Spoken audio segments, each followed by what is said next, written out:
We're just here to share some of our experiences from when we went to Cuba in the middle of November 2018. There's a lot of outdated stuff on the internet, so we thought we would share some of our experiences, what to do to have a better time, and some myths that we found out were BS on the way. So.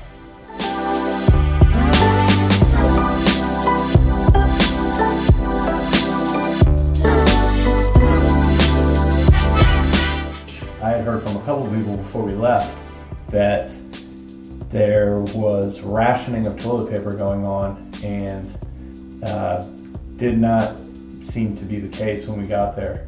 There was definitely bathrooms in small restaurants and bars that we went to that didn't have water or toilet paper, but there was no sort of rationing. We stayed in an Airbnb, and there was plenty of toilet paper for 4 of us there for 5 days that we were there. And in fact, we even went to a small store that had like pallets, I'll throw it up now, pallets of toilet paper there. So, right. And we each brought a roll of toilet paper.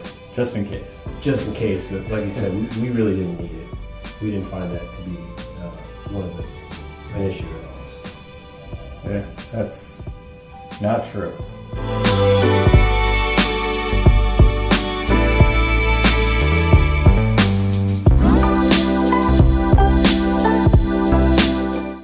Another myth we wanted to talk about is whether or not it was safe for Americans to travel to Cuba.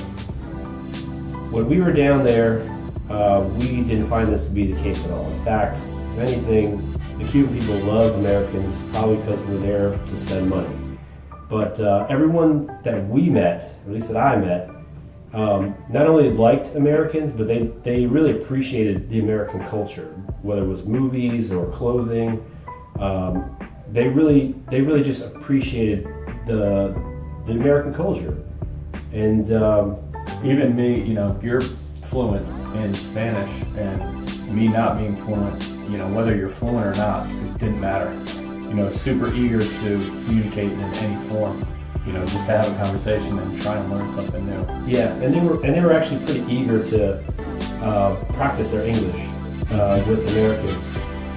So for my buddy Matt, his Spanish isn't that great, so they would kind of go out of their way to communicate with him in English. So yeah, everyone there was friendly and very easy to get along with, and we had a great time.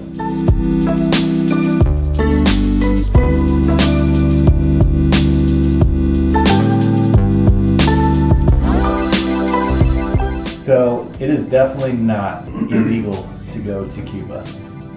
It's not super easy to go to Cuba, but not illegal. You are not technically allowed to visit Cuba as a tourist, being an American.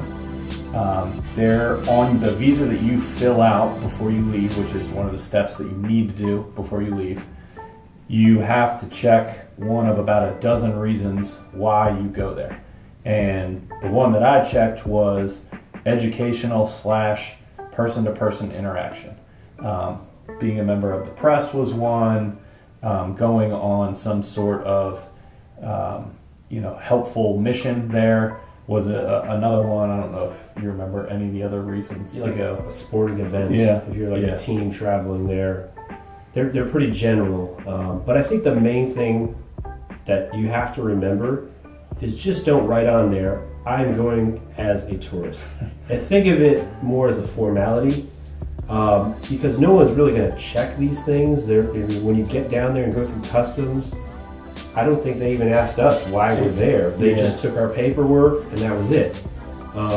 But it's just more of a formality. You just technically can't say you're going as a tourist. I think I put on mine, I was there to support the Cuban people. I think that was one of the reasons. Mm-hmm. Okay. So just support of the Cuban people. I think another one was just to have one-on-one interaction with Cuban people or something like that. Mm-hmm. And the travel agency where I got my visa from said, well, if you go to Cuba, you're going to talk to people, right? I said, well, yeah, of course. Well, that's communicating with the local Cubans. So, like I said, it's just a formality. Just don't put on there, I'm going as a tourist.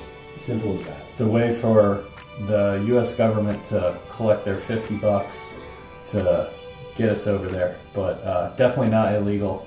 Obviously, you need a passport, you need that visa, and you need a plane ticket.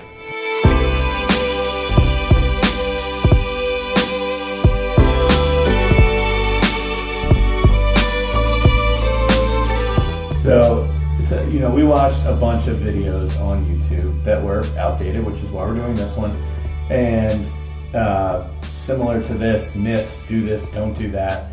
And one of the reoccurring items that kept coming up in the videos that I know I watched was that it's very insulting to spit in public, and you could be arrested or reprimanded if you spit in public. And I guess with that in my mind, all I can think of was when we were riding in that 58, the red 58, and who was the driver? Super cool.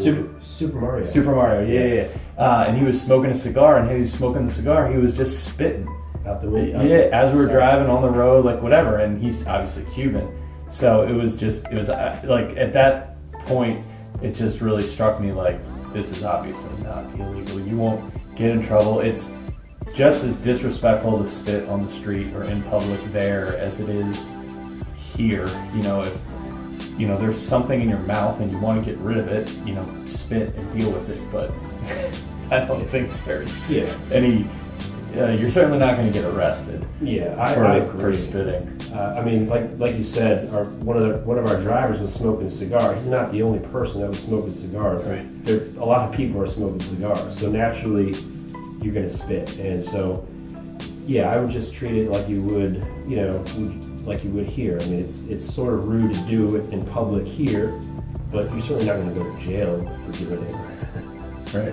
You might get a dirty look from, you know, a kid or a parent or something like that, but other than that, you'll be coming back all the time.